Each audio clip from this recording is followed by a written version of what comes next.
This is a 4-inch pipe.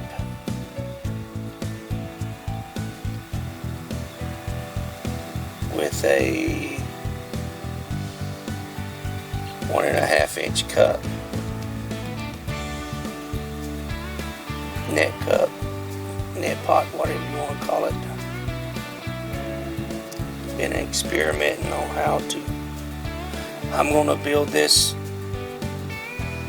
tower, and this is what I have come up with to hold to keep the water from coming out, and seal it around the pipe.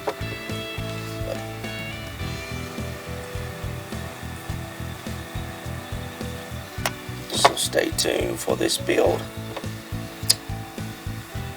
Please like the video and subscribe to the channel, because this video is coming soon. Alright, thank you for watching. God bless.